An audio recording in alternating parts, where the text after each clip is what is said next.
e criou-se o cargo de diretor-geral. Hoje já está preenchido esse cargo de diretor-geral por uma figura de grande nível e que foi escolhida por concurso internacional. Foram editais publicados nos 8 países.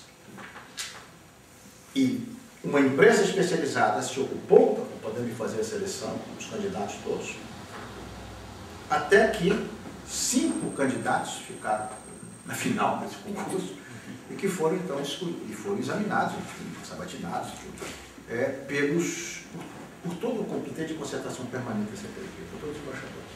E finalmente então se decidiu pelo doutor Helder Weiss, um homem que já foi inclusive ministro do seu país, é um homem de alto nível, um homem que fez os seus estudos aqui em Portugal e de grande lastro, portanto, e que, a meu ver, é a pessoa ideal para esse tipo de trabalho.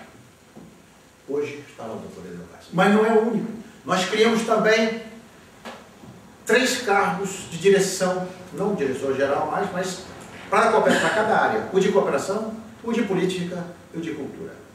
Conseguimos até agora fazer um concurso também internacional, escolhemos o de cooperação técnica, o doutor Manuel Lampão, que é português, extremamente competente também, e que está dando um outro elan, não é? a essa área toda na CPLP. Falta-nos ainda escolher o de cooperação, o de cultura e o político. Isto é uma das coisas que nós temos que preencher o mais rápido possível. Mas até para isto nós temos que mudar a sede, porque do jeito que estamos agora é praticamente impossível. A questão do ritmo que eu tinha mencionado. Como a nossa CPLP se caracteriza por essa assimetria enorme, é natural que haja uma certa impaciência por parte de alguns elementos, de alguns países, com relação ao ritmo que muitas vezes os projetos acabam adquirindo. Mas não tem outra maneira. Tem que forçar, tem que procurar, fazer e tal, mas nós temos que respeitar o fato de que o ritmo de Portugal e do Brasil não é o ritmo da Companhia da Guiné-Bissau. O Timor-Leste é um país cuja moldura institucional está se criando, de certo modo, ainda. Né? Quer dizer, então, nós não podemos exigir do Timor-Leste determinadas ritmo nas suas decisões. Eu não sei se vocês se deram conta de uma coisa. Eu, quando estava na ABC, na Agência de Cooperação, e com uma cooperação muito forte na área bilateral com o Timor-Leste, nós mandamos para lá, até hoje tem esse projeto, uma série de advogados, promotores públicos, defensores, juízes, né, para o Timor-Leste. Sabendo que o Timor-Leste estava introduzindo o direito romano, o direito civil romano, quer dizer, depois de tanto tempo. Ou seja, estava saindo do direito muçulmano para o direito, quer dizer, tudo é novo. Tudo é novo, é construir um país praticamente. Né?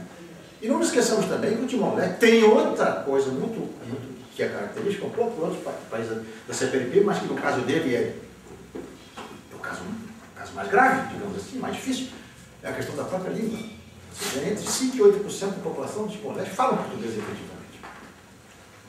Mas o Timor-Leste é um país lusófono, pelo seu passado, e por que optou pela lusofonia. E, portanto, é um país que merece de nós todos um respeito enorme, não é? Uma admiração muito grande. E uma ajuda permanente. A questão da mobilização da sociedade civil. Enquanto nós não transformarmos a CPLP num órgão em que há uma concorrência em que a sociedade civil esteja de fato presente, ou seja, ela tem que ser menos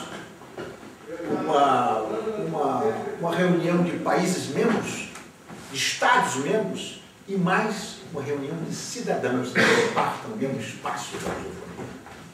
E para isso é necessário que as sociedades se movam.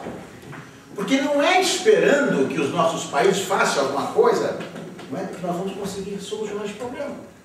Isso é uma coisa muito curiosa, porque os nossos países, o Brasil, falo muito pelo Brasil, sobretudo, que é um país que tem características psicológicas na sua população, meu ver, assim, um pouco do adolescente, que não introjetou ainda o sentido da responsabilidade no seu próprio destino, acha que o pai, no caso, é o governo, que pode resolver tudo. É o Estado que resolve tudo. Quer dizer, então, na CPLP nós temos um pouco isso.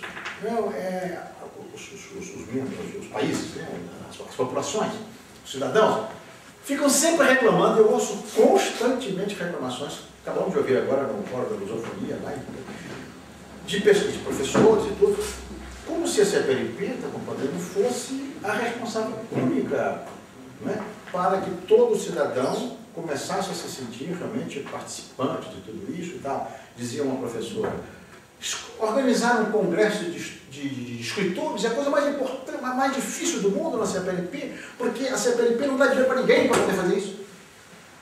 Mas a função não é esta.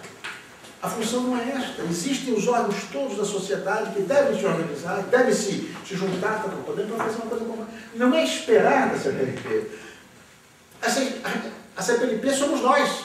Eu fui presidente da comissão do quinto centenário para o descobrimento do Brasil. E eu cheguei a essa conclusão, exatamente. E eu cheguei a escrever, está compreendendo, uma frase que constava das nossas canetas e camisolas e tal, e dizia assim: o Brasil somos nós. 500 anos de história.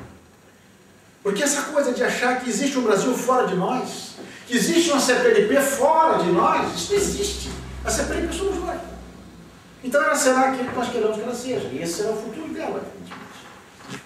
Finalmente, há questões mais complicadas ainda, como é a questão das migrações.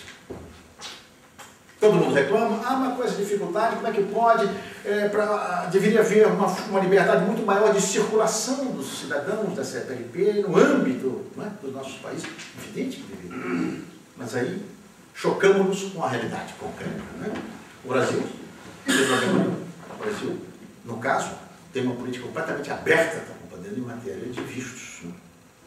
Mas Portugal não pode vir, não pode fazer o que quer, inclusive. Porque, evidentemente, Portugal está condicionado a Schengen, está condicionado à União Europeia. Então, os cidadãos da CPLP que vêm da África para cá, obviamente, não podem chegar com o seu passaporte e entrar. Um cidadão marroquino, pega o seu passaporte, vai para o aeroporto de Casablanca, toma o avião e vai para o Brasil. Sem visto, sem nada. Agora, a dificuldade dele é que ele não pode ir direto, porque ele não tem um voo direto mais. Então ele tem que passar pela Europa. Aí pronto, acabou. Aí fica impossibilitada a ida dele ao Brasil. Vai passar por aqui de trânsito, mas já fica quase impossibilitada a ida dele ao Brasil. E eu estou dizendo isso porque eu fui embaixador de 4 anos no Marrocos e vi como era esse problema.